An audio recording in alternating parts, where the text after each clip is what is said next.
আসলে আমাদের একটু দেরি হয়ে গেল, কারণ হচ্ছে আমাদের টিমগুলোর যেহেতু ক্লাব লাইসেন্সিং ছিল, তো সেখানে কাগজপত্র জমা, আদার্স ফর্মালিটিস সব কিছু মিলিয়ে অনেক সময় লেগেছে এবং এফআইবি কমিটি ওটা যাচাই বাছাই করতে অনেক সময় নিয়েছে, যে কারণে একটু দেরি হয়ে গেছে। যাই হোক, আমরা অবশেষে শুরু করতে যাচ্ছি আগামীকাল, অর্থাৎ 14ই ডিসেম্বর থেকে 26শে ডিসেম্বর, এই 13 দিন দলবদল। 29শে ডিসেম্বর লিগ শুরু এবং 31শে ডিসেম্বরের ভিতরে লিগ শেষ। 31শে জানুয়ারির ভিতরে লিগ শেষ।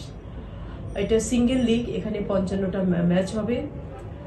আমাদের এই লিগে আমরা ফরেন প্লেয়ার 4টা অ্যালাউ করেছি, কিন্তু খেলবে 3 জন।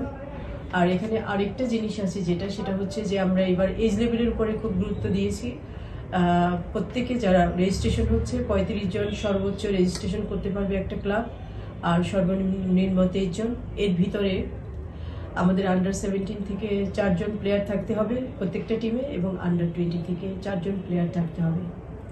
আর যখন ফার্স্ট 11 নামবে মাঠে, সেখানেও আন্ডার 17 থেকে 2 জন এবং আন্ডার 20 থেকে 2 জন নামবে। আর একইভাবে যখন সাবস্টিটিউট নামাবে, তখনও এজ লেভেলের সাবস্টিটিউট এজ লেভেলই হবে। ঠিক আছে, তো এই ছিল আমাদের আজকের অ্যাকচুয়ালি ক্লাবগুলোর সাথে আমাদের আলোচনা। তো আমরা আশা করি আগামীকাল থেকে দলবদল শুরু হবে এবং খুব ভালোভাবেই দলবদল শেষ হবে, এবং আমরা 29 তারিখে খুব ভালোভাবে শুরু করতে পারবো। কমলাপুর মাঠে আমাদের লিগের এই খেলাগুলো হবে, কমলাপুর মাঠে।